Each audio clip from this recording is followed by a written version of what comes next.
Wonderful to see you all today. I know people are going to be coming in as I am speaking and other people are speaking, but we have a jam-packed schedule today. Yeah, of good things and good people and good music. So my name is Elwood Epps, and I had the pleasure of working for a good 5 years with Alex Lemski, helping out with this creative music series, and I knew him for longer than that. And we had a lot of fun together. I'm not gonna say very much right now. I probably will say a little more just before the music starts tonight. But I just wanted to welcome you here, let you know that a couple people right now are going to speak. If you feel moved to get up and say something, you're welcome to do that. We do need to get the music started around 4 o'clock because we have a lot of music. And we don't want to let the schedule get too delayed and crunch the last band. There's food. Please help yourself.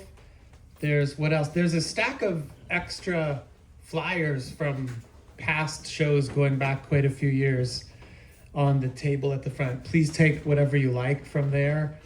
There's also a stack of Alex Lemski currency, which you can check out over there. I don't know where you can spend it, but it can definitely go on your fridge. There's a mailing list, which is hopeful because I don't know what's going to happen with the creative music series in the future, but I'm putting a mailing list out because I think there will be more music under that name. So without further ado, Robert, would you like to come up?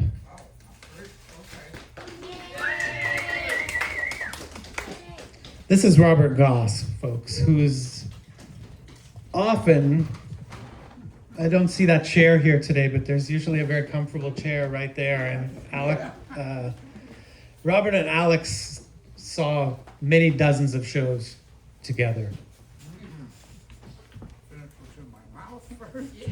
He's finishing up what's in his mouth. There you go. Yeah, I was ready first agenda, but I'm first here. Okay. I have some notes, but I don't know if I'll need them or not. You need a microphone. I need a mic. Hi, Mike. I'm Robert. That's good. Okay. All right. Thank you. Wow. Hello. There you go.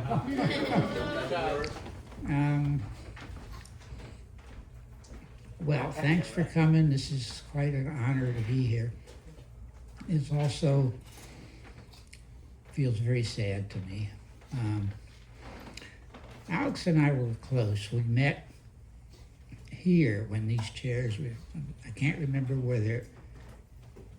what music we were listening to, but somehow after we started talking, and I told him a little bit about my experiences with music and then my head injury and how I lost it and how the music came back and stuff, and he just was very interested to talk. And then we started meeting regularly for either coffee or lunch, and he wanted to do this, you bring me some CDs and I'll bring you some CDs, so we could trade music for a couple of weeks, give or take, till we got together again. And it was nice and it was good, and we had similar but different tastes. We were both really into I'm not a fan of the term free music, but more improvised jazz, whatever you want to call it. I started listening to it in high school, and it opened a lot of doors, and I also was fortunate enough to hear a lot of those folks live. And that also changed my life. I work in the art field, and I'm founding member of the Brick Bottom Artist Building in Somerville, which, as we speak, is having an opening for a show. And if you haven't been there and want to, get on the mailing list, it's a great place. We've been there since 1988 is when we moved in. I started running the meetings in 86. Anyway, So Alex and I got really friendly. Like I said, we'd go to lunch and stuff.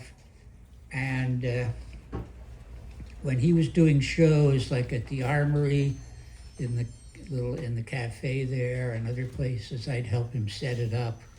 Here, it's all set up for you, but other places like the Armory and New School of Music and stuff, you had to kind of do the chairs and stuff yourself. And then when COVID came, and Alex did a whole series of amazing outdoor concerts, Watertown and Jamaica Plain and a few other places. And I made the signs, which let people, the audience, know who was playing. I still remember one sign that, and I can't remember the musician, he was someone who came and then didn't stay. And I looked online to find a picture of him. I thought I had it. And when he looked at the sign, he said, "That's not me." Okay, but no one knows that. So anyway, it just gave people a donation box. And a lot of money came in from the so-called free concerts, because people felt, at least I'm getting something to be out here. And, and it was also, for lack of a better positive side of COVID, at least it was nice weather to be outside and listen to music. So, and I'm sure, there's people in this room who played at some of those free outdoor concerts. But anyway, so I was part of that movement with him and helped him. And I had told him about the 1369 Jazz Club and who came there and what a wonderful place it was. And there is a film about it that you can find on the internet, A Place for Jazz. I wrote a note to the director, whose name I can't remember, Richards. Anyway, and I have a copy of it for free. So we showed it at Zuzu, and then we showed it up the street. And he and I met with Josh, might be the name of the owner there, to talk about showing it there. It was packed with people. It was great, and especially the owner. He was quite thrilled to see what the place looked like back, late 70s, early 80s, whatever. I don't know if anyone in here has been there, but it was a great club, and they just had some lease problems anyway. So it was nice to see the film, and then Elwood and I'm not sure who else did some live music there, which was really nice. So let's see what else I have.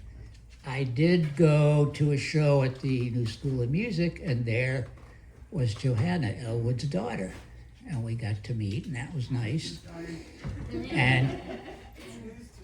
And his granddaughter was there, and I had, some of you know that I would have a lot of old black and white photos. If you've been to my work and seen my, I have hundreds of them. I have no idea who any of the people are, which is great.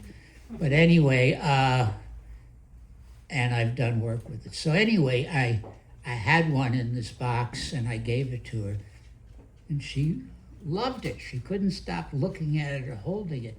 And I was talking to Johanna, and she said, that's because kids are growing up now without that experience.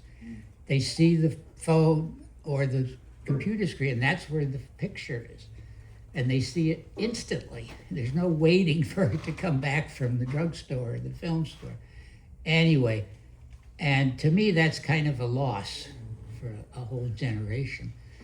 And I did send her some more extra ones on black and white paper with little corners and stuff. So, and Alex was quite happy to have that experience. And, so we, when Alex was in rehab and hospital, I was there at Mount Auburn and in this, how shall I say, not great rehab place, but from my experiences too, none of them are very good, which is kind of sad. And none of them did music therapy the way they should be.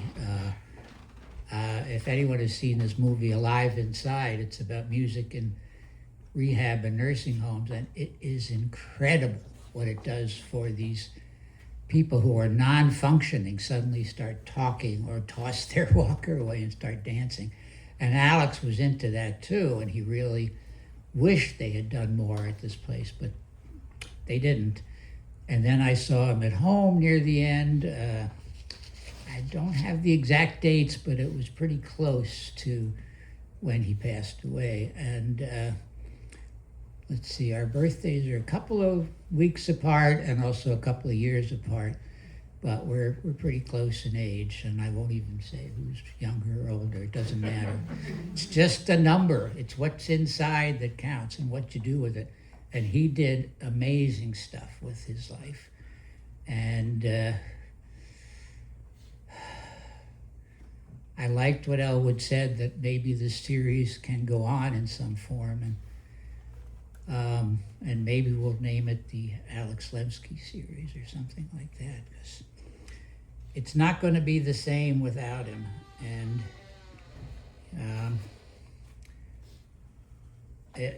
I'm not sure how to end here, but it's just this today will help to think of the good things and not think about the sad parts. And you know, I printed up some pictures of him. Oh, the as Elwood called it, the Alex currency. Those are my little $100 bills, and I did make several things for Alex. There's a birthday card on a record here somewhere, and a couple other things that were just in his collection of stuff. And when Elwood got things from Elaine, he noticed some of these things. They are on the internet and on stuff about Alex. So I'm sure some of you know what I'm trying to say without saying it, but you know, I just loved him, and we loved each other, and I feel a big hole in my life now without him. But we're going to fill it tonight with lots of notes, okay? All right. Yeah. Thank you. Thanks, Robert.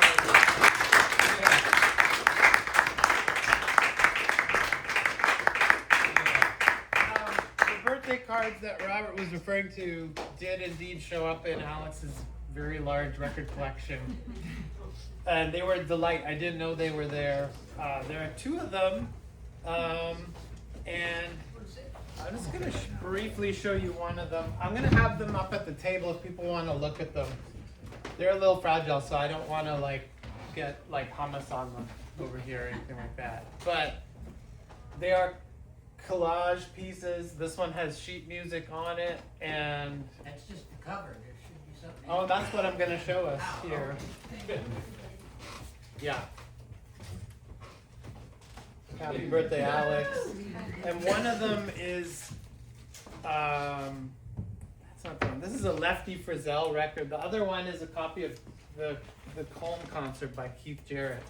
So there's some kind of interesting musical content, even if you can't really play these records. So if you're interested to see those, just come up to the front and you can check them out. They're really beautiful. And yeah. Did you want to say some words? Yeah, sure.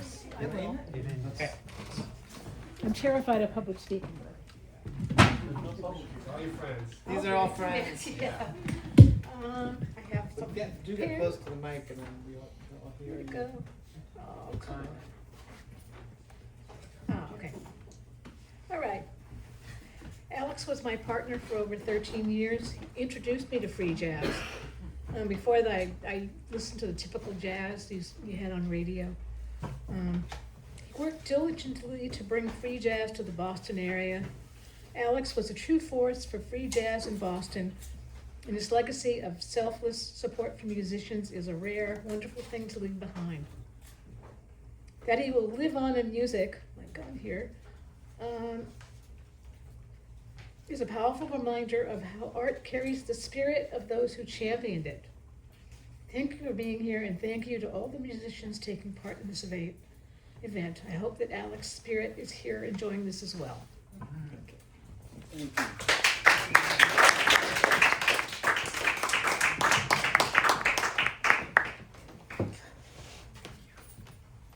If I can say something really quick, thank you for your help in all the shows too, because you would come and just bring a really good vibe to all the shows.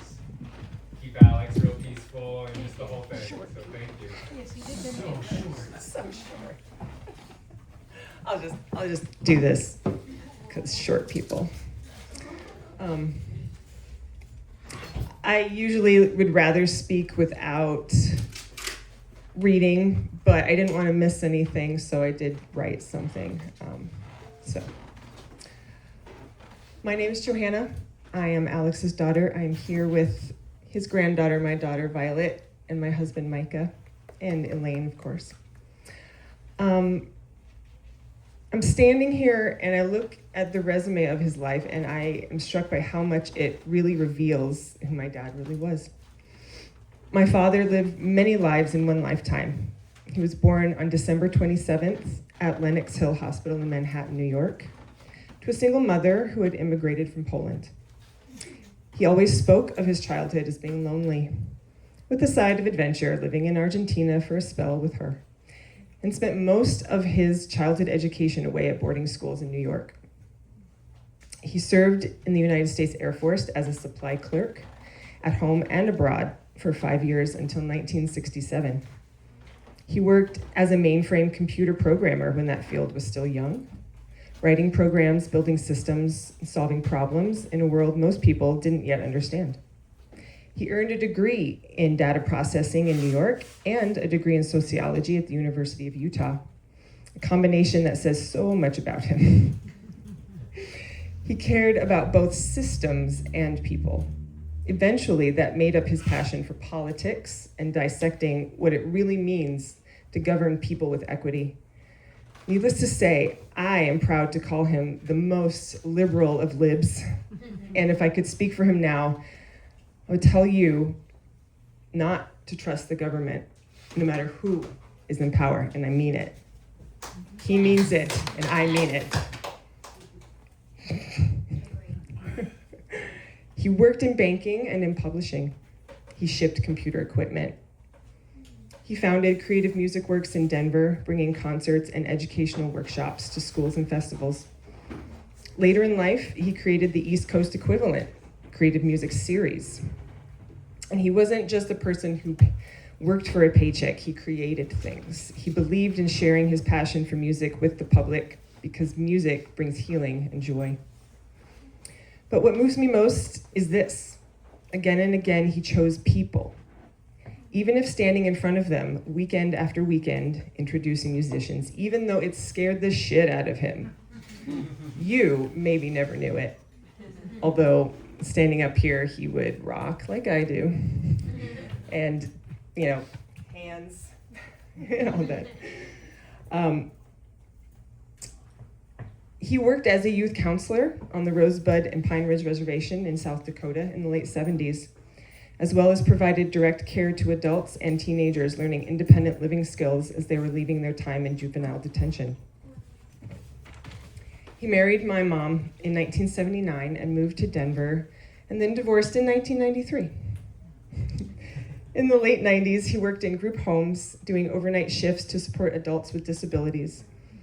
There, he became a living assistant, a caregiver. He drove people to appointments, he cooked, he showed up. He continued to support group homes after leaving Denver for New Jersey in 2001, because New York is where the music is. And eventually made a career of being a private caregiver to the wealthy old husbands of the wealthy old wives who needed a break to run errands. He found that the closer in age they were to himself, the more comfortable his clients became in his care. He made his way to Cambridge around 2010, and the rest of his story ends here tonight on a stage where he stood many a night. My dad's resume doesn't tell the story of someone climbing a ladder. It tells the story of someone following his values. He believed in professionalism and sensitivity. He wrote that those were essential, and he lived that. Every single person that met him met the same person, genuine, unapologetically himself. Although, as I was growing up, he apologized all the time for his faults, and which as a parent now, I can respect. He recognized individuality. He believed in teamwork. he believed in service, and he believed in trying. I'd like now to tell you about the father that I knew. He was a great cook. Even though he seemed like such a leaf on the wind, I knew that I could always depend on him. He loved nicknames. He called me Pussycat or Joey or JT. He was an old dad.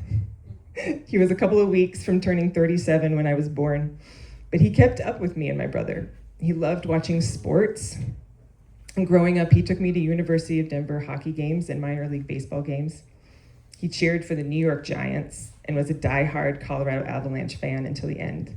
And we're gonna win the cup this year in his honor. I tell you, it's gonna happen.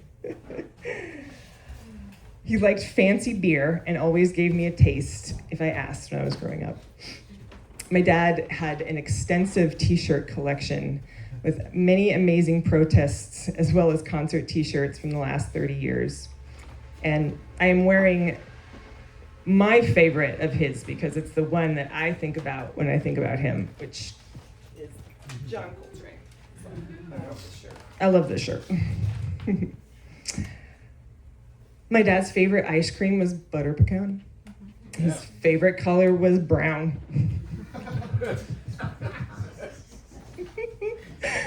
He introduced me to Doctor Who, the one with the fro and the long scarf, and Mr. Bean. My dad's most common phrase to pause and think was, okay. Okay. My dad always had a nice watch because he believed in investing in quality items that would last forever. He took me to all the arts, theaters, museums, concerts, and festivals. My brother and I would sell homemade brownies and lemonade at his concerts in Denver, and I really loved that his jazz family, especially Ron Miles and Fred Hess, felt like my family. He listened to his records and tapes out loud, nonstop, sometimes with headphones. And I feel like he kind of entered a trance.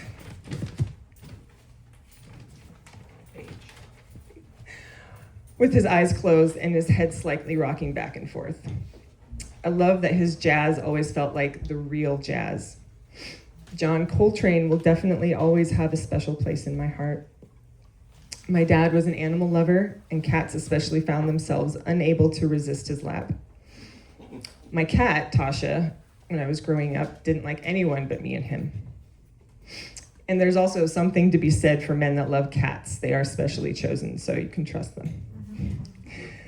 My dad won medals at the Senior Olympics in various East Coast states, competing in shot put and short distance running. My dad's favorite exercise activity was using his rowing machine. My dad was a true New Yorker. He wasn't afraid to drive in Manhattan, nor was he afraid to get in a subway car that was packed tighter than a sardine can. And one of my favorite memories is one of the first times that I went to visit him when he moved to New York, and we were getting on a subway on the Upper East Side near Columbia University, and it was so packed. Every single car that came was like packed, and I was so scared. I was like, no, next one. We have to wait for the next one. We have to wait for the next one. And eventually, like 5 cars later, he's like, we have to get on. So we got on, and there was nothing to hang on to, and we just stood there, and I just leaned against him and just prayed that I wouldn't fall down, and I didn't, and it was fine, and it was great. So from then on, I wasn't afraid of New York after that. It was great.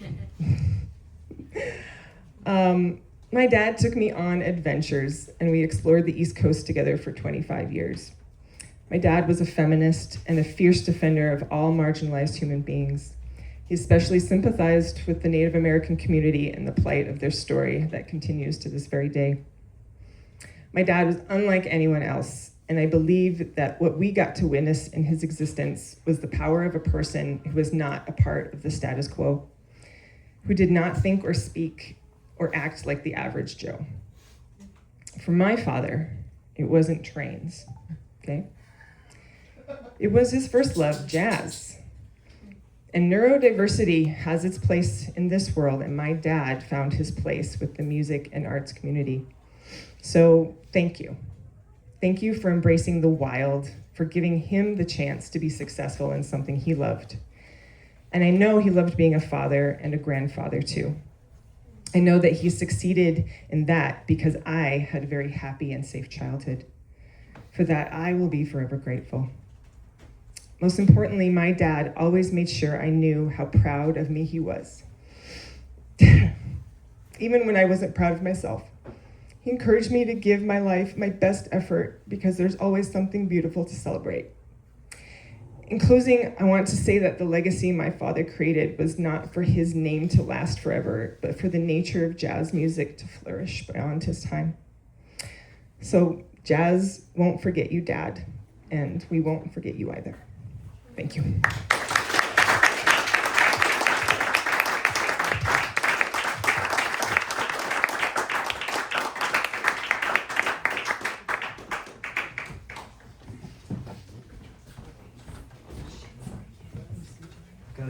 I'll just make a quick introduction of the display on the wall.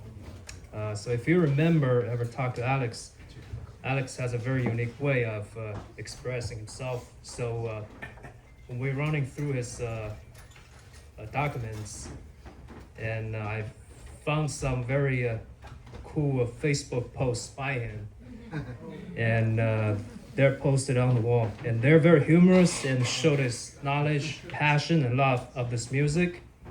And we also have some very beautiful remembrance from Alex's longtime friends that are also there. And also at the last are the flyers Alex designed over the years. Some of them are from 2015. And those are flyers for the concerts he produced. And they're very Alex Lemski, you'll love it. And there's some extra flyers at the desk. If you saw any when you like, just please feel free to bring them with you. And that's it. Thank you.